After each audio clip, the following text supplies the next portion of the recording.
तो पुण्यात्माओं, इसका समाधान केवल एकमात्र कबीर परमात्मा है। और उसकी ये सच साधना जो दास के पास है, इसके अतिरिक्त कोई कबीर साहब का नाम लेकर के अगर आपको कोई जंतर मंत्र बताता है तो व्यर्थ है, यूजलेस है। और ये मंत्र जो दास आपको देता है, ये है वो कारगर मंत्र। और इन मंत्रों को, इस साधना को यदि इस दास से प्राप्त करके कोई नीच व्यक्ति स्वयं बनकर संत इनको आगे दान करता है तो वो भी महा दुश्मन है इस मानव समाज का, क्योंकि वो अधिकारी नहीं है। अधिकारी के बिना ये मर्यादा है इस भगवान की, अधिकारी के बगैर ये मार्ग चलेगा नहीं।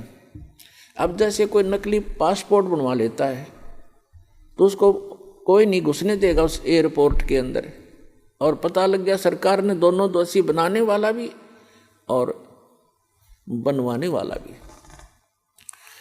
और उसका काम था वो भी अधूरा रह गया, उसको सजा और मिलेगी साथ में। तो पुण्यात्माओं, इस अध्यात्म ज्ञान से अपरिचित हम अभी तक इन नकली संतों के फंस गए और नकली धर्म गुरुओं के फंस के हमने अपना जीवन नाश कर लिए, क्योंकि इनको कख भी पता नहीं भक्ति मार्ग का। ये अपने सदग्रंथों से परिचित नहीं, जिनके आधार से हमें ज्ञान दिया करते थे।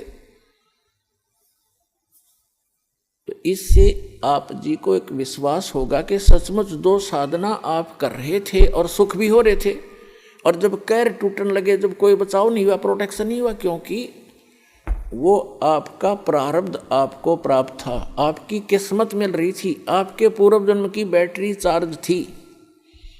और जब तक बैटरी चार्ज है इन्वर्टर की तो आपके पंखे भी चलते नजर आएंगे, आपकी ट्यूब भी जग रही होगी, रोशनी घर में होगी, लेकिन चार्जर नहीं लगा रखा, लाइट ठीक नहीं है,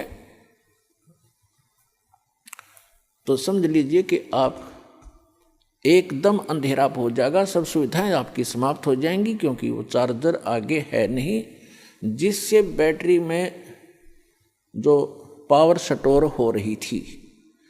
तो इस पर अब ये जो चार्जर दिया जाएगा आप सभी पुण्यात्माओं को, और इससे आप अपनी भक्ति, इस आत्मा को चार्ज करो, आपके जो सुख समाप्त हो गए थे फिर से शुरू हो जाएंगे।